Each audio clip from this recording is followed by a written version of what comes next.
రెడ్డి మాకేం ఇయ్యలే. మాకు రైతు బంధు లేదు, మాకు అది ఏంది మహిళా సంఘంది మాకు రుణమాఫీ లేదు, మాకు చీరలు చీరలు రాలేవు. మహిళలకు పెద్దపీట వేసిన మహిళల కోసమే ఈ ప్రభుత్వం అన్నాడు కాక ఇయ్యలే. మాకు గ్యాస్ ఫ్రీ లేదు, మాకు 900 తీసుకుంటుండ్రు నెలకు. లేదు, మాకు 500 లేదు, మాకు ఏది లేదు. ఈయన వచ్చినప్పటి నుంచి మాకు ఏం లేదు. ఇప్పుడు మీకు 500 గ్యాస్ దొరుకుతలేదు. 900 ఇస్తున్నాం మేము నెలకు.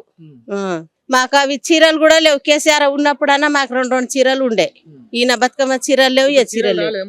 మాకు రాలేవు, పొలుపులా రాలే, ఇయ్యలే. పొలుపులా మాకు వడ్డీ కూడా కడుతున్నాం మేము, ఆ వడ్డీ కూడా కడుతున్నాం.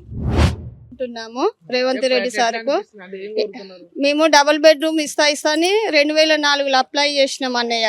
మా కొడుకు అప్పుడు 11 సంవత్సరాలు. అప్పుడు ఏ గవర్నమెంట్ ఉందంటే కేసీఆర్ కన్నా ముందు 1000 రూపాయలు కూడా కట్టినాం గవర్నమెంట్ కు. మాకు ఇవ్వలేదు. మాది రసూల్పూర పోషమ్మ గుడి టెంపుల్ కాడ ఉంటాను. ఇప్పుడు 20 సంవత్సరాలు అవుతుంది, డబుల్ బెడ్రూమ్ ఇయ్యలే. మాకు ఎలాంటి గవర్నమెంట్ నుండి ఏం వస్తలేదు. మహిళా గ్రూపు ఇస్తాడు, లోన్ ఇస్తాడు. అప్పుడు కేసీఆర్ ఉండగా మాకు రిటర్న్ వడ్డీ వస్తుండే. 5 లక్షలు ఇచ్చినప్పుడు రిటర్న్ వడ్డీలు లేవు. మహిళలకు ఏం లేదండి, ఏ రకమైన బెనిఫిట్ లేదు, ఏం లేదండి. ఫ్రీ బస్సులు అని పెట్టిండు, అదొకటి. మా గురించి పెట్టిండు, మేము కాదంటలేము కదా. డబుల్ బెడ్రూమ్లు ఇస్తా అన్నాడు, ఇవ్వలేదు. 5 లక్షలు ఇల్లు కట్టుకుంటే ఇస్తా అన్నాడు, అవి లేదు. ఏమన్నా అంటే ఇవి పట్టాయి కావు కదండి అని అట్లా అంటారు. అప్లై చేస్తామంటే ఎవి లేవు, అసలు ఏది పట్టించుకుని లేదు, ఏది లేదు. లైట్లు పోతే కూడా లైట్లు వేసేటోళ్ళు చీకట్లోనే ఉండు అవుతుంది. ఎప్పుడో ఒకసారి లైట్లు వేస్తారు. కరెంటు వస్తుంది, కరెంటు వచ్చే వాళ్ళకి వస్తుంది, రాని వాళ్ళకి వస్తలేదు. ఆ మహిళలకైతే అసలు ఉచితంగా ఏది లేదు.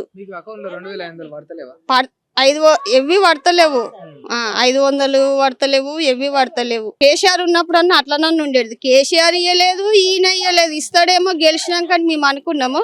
కేసీఆర్ గెలుస్తాడేమో అనే వరకు రేవంత్ రెడ్డి గెలిచిండు. మళ్ళీ గెలిచినాక రసూల్పూర్ వచ్చి ఎవరికి ఇల్లు ఉన్నాయి, ఎవరికి లేవు, ఎవరు బీదోళ్ళు, ఎవరు ఇట్లా అని చూసుకోవాలి కదా. ఇక్కడ పోలీస్ లైన్లు ఇక్కడ ముందు కట్టిండు, అవి కట్టిన వాళ్ళకే అంటారు. నా పేరు కవిత, మేము పోషమ్మ గుడి కాడ ఉంటాము.